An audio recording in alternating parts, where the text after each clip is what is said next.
L'agitateur Maxime Lapierre dans les studios de la Poche Bleue sur la rive sud de Montréal. Comment ça va, Max? Ça va super bien, toi, mon ami. Excellent. Un mot sur le congédiement d'Éric Raymond aujourd'hui.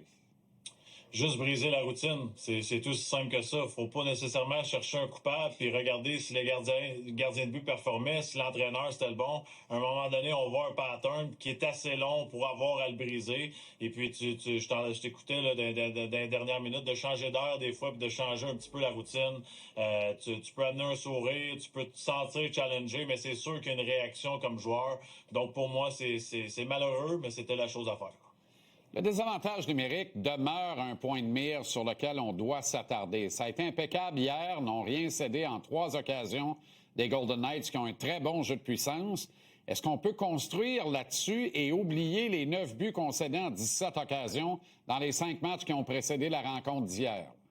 Ouais, tu vois, Jean-Charles, je regardais le match d'hier, puis oui, les résultats, les statistiques, on a bien fait, mais il y a eu des chances de marquer qui étaient quand même très importantes. On pense aux arrêts spectaculaires que Dobech a dû faire, puis pour moi, faut aller à table à dessin un petit peu. Je sais qu'il y a une tendance dans la Ligue nationale de hockey où les désavantages numériques protègent très fortement l'enclave et le centre de la patinoire, et puis on laisse un peu plus d'espace en haute zone. Mais du côté du Canadien, je trouve qu'il faut régler ça. On est dans le fond du classement dans la Ligue nationale de hockey en désavantage numérique, puis on a les effectifs pour être bons par contre. Tu sais, les Dano, les Evans, les Anderson, les Kapanen, les Matheson, les Dobson, c'est des bons joueurs en désavantage numérique.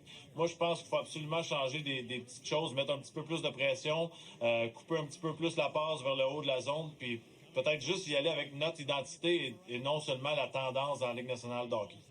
Une majorité d'observateurs et de partisans semblent avoir oublié qu'Alex Newhook est partie prenante de l'organisation du Canadien, tellement ça fait longtemps qu'il est parti.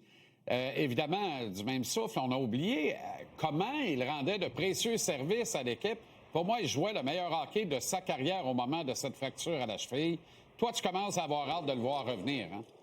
Je m'ennuie de lui, puis je suis un grand fan de lui, puis je suis pas gêné de le dire. 12 points en 17 matchs avant sa blessure. Je trouvais qu'il fitait à merveille sur le deuxième trio. Puis, tu sais, lorsque Kent Hughes est arrivé en poste à Montréal, je me rappelle la conférence de presse avec Martin Saint-Louis, Gorton, il y a des choses qui ont été dites, puis on parlait de pace, de relance rapide, de vitesse, une équipe qui va être fatigante, qui va te challenger offensivement. Je trouve que ça fit l'identité de Newhook du côté de la vitesse. Tu sais, c'est difficile d'affronter ces joueurs-là qui sont toujours dans ta face, comme on dit, qui sont toujours là en échec avant, qui sont toujours là en repli défensif.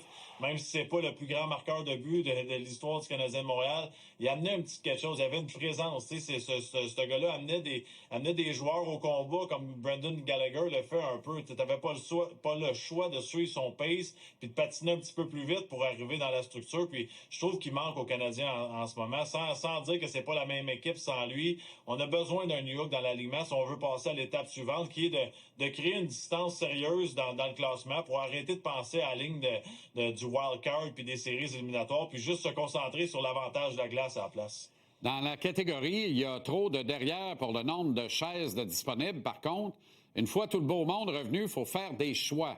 Moi, j'ai l'impression qu'avant longtemps, pour tout ce qu'on en a dit, c'est-à-dire voici une copie plus pâle, mais une copie intéressante d'Alex Newhook, il va y avoir un Alex de trop, Newhook ou Texier. Avant longtemps, on va arriver là. Ouais, tu me poses une colle parce qu'en ce moment, je sors pas les deux. Je vais garder Texier et Newhook dans l'alignement avant Dak. Ça, c'est sûr et certain. Puis si, malheureusement... Bonne chance de sortir Dak de l'alignement. Qu'est-ce qu'on va dire?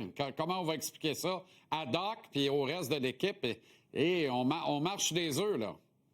C'est là qu'on voit, Jean-Charles, que la solution naturelle, c'est une transaction. Ça règle beaucoup de problèmes, une transaction. C'est quantité pour qualité de mon côté. On a des joueurs qui peuvent satisfaire des besoins d'autres organisations. On peut en envoyer à tonnes en retour de quelqu'un peut-être qui va nous aider ou un contrat à long terme où on est mal pris dans une autre organisation, que ça ne fit pas avec le timing de la reconstruction ou de la construction, peu importe comment on peut appeler ça.